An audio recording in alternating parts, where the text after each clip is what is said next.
Good morning. आप सभी को हमारे चैनल की तरफ से दीपावली की हार्दिक शुभकामनाएं। नमस्कार दोस्तों, मैं वैशाली गोगे आप सभी का स्वागत करती हूं हमारे चैनल पर और आप देख रहे हैं खबरें फटाफट।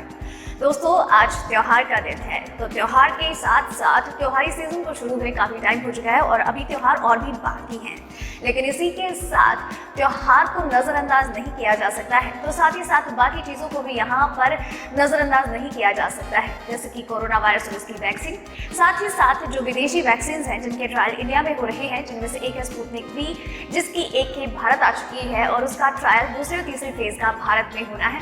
इसके अलावा दिवाली प्रधानमंत्री नरेंद्र मोदी कहाँ और किसके साथ बनाने वाले हैं, ये भी बहुत ही महत्वपूर्ण बात है, क्योंकि वो हर बार दिवाली सेना के साथ बनाते हैं, अलग अलग जगह पर बनाते हैं। इसके अलावा वो इस दौरान कई बड़े और अहम फैसले भी ले रही हैं। देश की सुरक्षा काफी ज्यादा टॉप पॉइंट है और इस त्योहारी सीजन में क्या कुछ बदलाव हुआ है, क्या कुछ नए नियम बने हैं, ये तो आपको जानना और भी ज्यादा जरूरी है और उसके लिए आपको वीडियो एंड तक देखना होगा।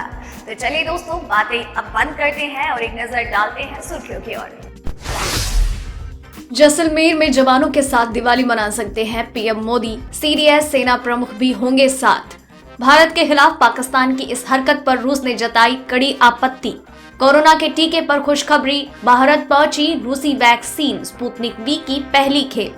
2021 की तीसरी तिमाही तक उपलब्ध हो सकता है कोरोना वायरस की वैक्सीन। पबजी मोबाइल गेम की भारत में हुई वापसी कंफर्म, स्पेशल गेम होगा लॉन्च। अब नहीं लगेगा महंगी बिजली का झटका, सरकार ने बिजली की दरें बढ़ाने के प्रस्ताव को किया खारिज। सरकार ने पेंशन भोक्ता को दिया दीपावली गिफ्ट, शुरू की नई सर्विस, अब डाकिया घर आकर बनाएगा आपका जीवन प्रमाण पत्र।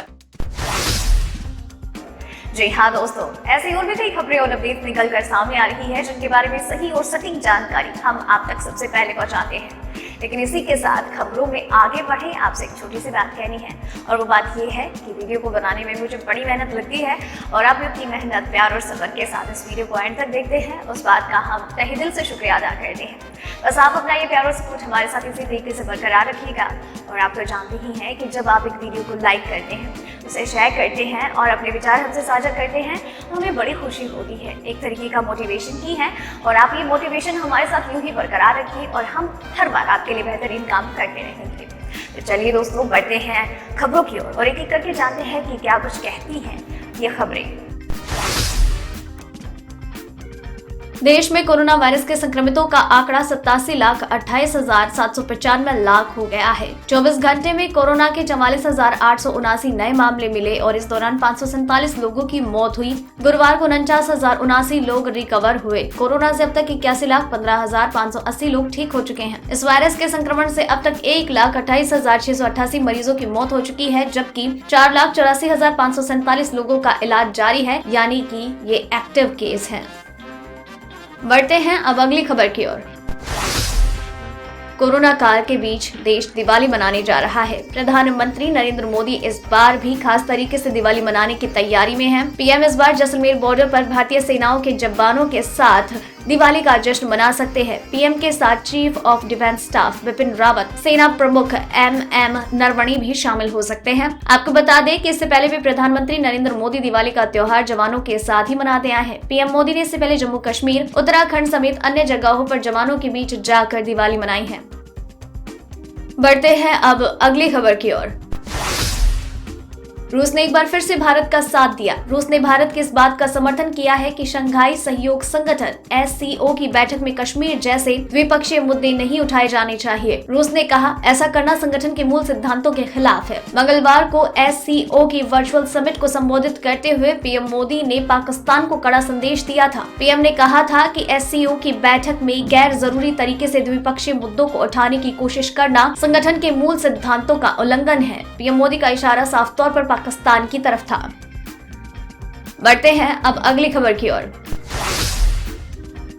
करीब एक महीने बाद पबजी मोबाइल ने भारत में वापसी की पुष्टि कर दी है। पबजी कॉर्पोरेशन ने भारत में पबजी मोबाइल की वापसी का ऐलान कर दिया। साथ ही कहा है कि भारतीय यूजर्स के लिए स्पेशल गेम भी लॉन्च होगा। खास बात यह है कि नए गेम के लिए पबजी किसी भी चाइनीज कंपनी से साझेदारी नहीं करने का फैसला कर चुकी है। पबजी कॉर्पोरेशन के एक बयान के अनुसार पबजी मोबाइल को जल्द ही भारत में लॉन्च किया जाएगा। इसके लिए कंपनी भारत सरकारी की डाटा पॉलिसी को पूरी तरह से फॉलो करेगी।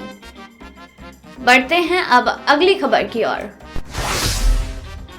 कोरोना वायरस के बढ़ते संक्रमण के बीच दुनिया भर के लोगों को कोरोना की वैक्सीन का इंतजार है। रूस ने अगस्त में दुनिया की पहली कोरोना वैक्सीन स्पुतनिक वी को मंजूरी देकर दुनिया को चौंका दिया था। हालांकि इस वैक्सीन के अंतिम चरण का ट्रायल अब पूरा नहीं हो पाया है और रूस में आपातकालीन अप्रूवल के तहत उच्च जोखिम वर्ग के लोगों को वैक्सीन लगाई जाने वाली है। वहीं भारत में दिग्गज pharma company doctor Reddy laboratories इस वैक्सीन का ट्रायल करने जा रही है। देश में इस वैक्सीन का दूसरे और तीसरे चरण का ट्रायल होना है। खबर है कि इसके लिए वैक्सीन की खेप भारत आ चुकी है। जल्द ही भारत में इसका दूसरे और तीसरे चरण का ट्रायल शुरू होगा। अगर ट्रायल सफल रहता है तो जल्द ही इसके बड़े पैमाने पर उत्पादन भी देश में आम जनता को पहुंचाने के लिए हो जाएगा।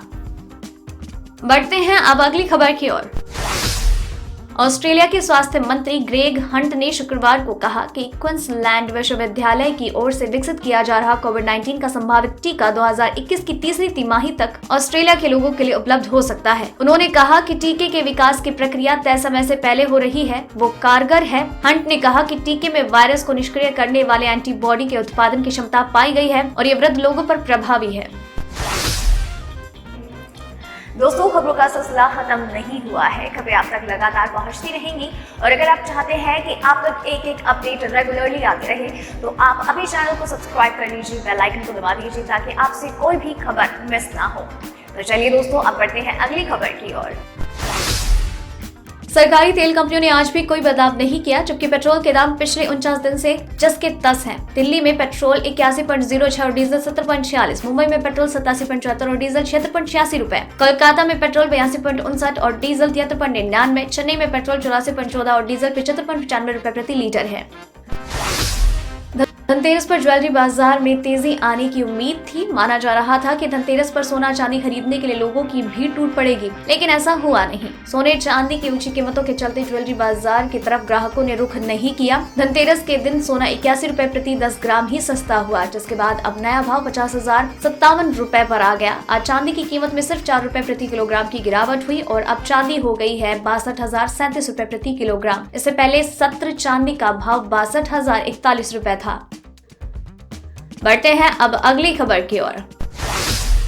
कहीं बंद ना हो जाए आपका जीमेल अकाउंट, जानिए पूरा मामला। जी हाँ, जीमेल यूजर्स के लिए बड़ी खबर है। गूगल जल्द ही आपका जीमेल अकाउंट बंद कर सकता है। हालांकि आपको ये बात सुनकर काफी अचंभा हो रहा होगा। दरअसल कंपनी अपने यूजर्स के अकाउंट के लिए नई पॉलिसी लागू करने की तैयारी कर रही है, जिसके अनुसार अगर आप 2 साल से जीमेल, ड्राइव या फोटो को लेकर इनएक्टिव हैं, तो कंपनी अपने उन प्रोडक्ट्स में से आपके कंटेंट को हटा सकती है जिनमें आप इनएक्टिव हैं। खबर के अनुसार कंपनी इन पॉलिसीज को अगले साल 1 जून से लागू करेगी। कंपनी के अनुसार नई पॉलिसी उन यूजर्स के अकाउंट्स के लिए है जो या तो इनएक्टिव हैं या उनकी जीमेल ड्राइव पर स्टोरेज कैपेसिटी की सीमा पार कर रहे हैं। बढ़ते हैं अब अगली खबर की ओर। दिव्यांग और बुजुर्गों को जीवन प्रमाण पत्र बनवाने के लिए डाकघर जाने की जरूरत नहीं है। इंडियन पोस्टल पेमेंट बैंक घर पहुँच कर ये सुविधा दे रहा है। नजदीकी पोस्टमैन से संपर्क कर उसे सूचना देनी है। इसके बाद पोस्टमैन संबंधित व्यक्ति के घर पहुंचकर डिजिटल जीवन प्रमाण पत्र बनाएगा। डाक विभाग और इलेक्ट्रॉनिकी एवं सूचना प्रौद्योगिकी मंत्रालय के India post payments bank IPPB ने पेंशन और पेंशन भोगी कल्याण विभाग DOPPW की पहल डाकिये के माध्यम से डिजिटल जीवन प्रमाण पत्र DLC जमा करने के लिए डोर स्टेप सर्विस की सफलतापूर्वक शुरुआत की है। बढ़ते हैं अब अगली खबर की ओर। महंगाई की मार झेल रहे देश के बिजली उपभोक्ताओं को बड़ी राहत देते हुए सरकार ने 2020-21 के लिए बिजली दरें नहीं बढ़ाने का निर्णय लिया है। इसके अलावा पावर कॉर्पोरेशन के स्लैब में परिवर्तन के प्रस्ताव को भी खारिज हो गया है। आयोग के इस निर्णय से बिजली दरों में किसी भी प्रकार का बदलाव नहीं होगा। दरअसल कोरोना और लॉकडाउन के कारण लोगों को हुई मुश्किलों को देखते हुए ये निर्णय राहत देने वाला है। अनुमान लगाया जा रहा था कि सरकार कोरोना काल में हुए नुकसान की भरपाई करने के लिए बिजली की दरें बढ़ा सकती है, लेकिन सरकार के इस निर्णय ने जनता को राहत दी है। तो दोस्तों, आज के इस वीडियो में बस इतना ही। खबरों का ये सिलसिला यही खत्म करते हैं, लेकिन आप तक खबरें लगातार पहुंचती रहेगी यूं ही इसी तरीके से। बस आपको अभी चैनल को सब्सक्राइब करना है, बेल आइकन को दबाना है ताकि खबरों का नोटिफिकेशन आप तक रेगुलरली आता रहे। तो चलिए दोस्तों, इसी के साथ ही अगर आपको वीडियो पसंद आई है तो इसे लाइक और शेयर करना मत भूलिएगा, और साथ ही में वीडियो एंड तक देखा है then don't forget to mention your name and please आप अपने विचार हमसे साझा जरूर कीजिएगा। धन्यवाद।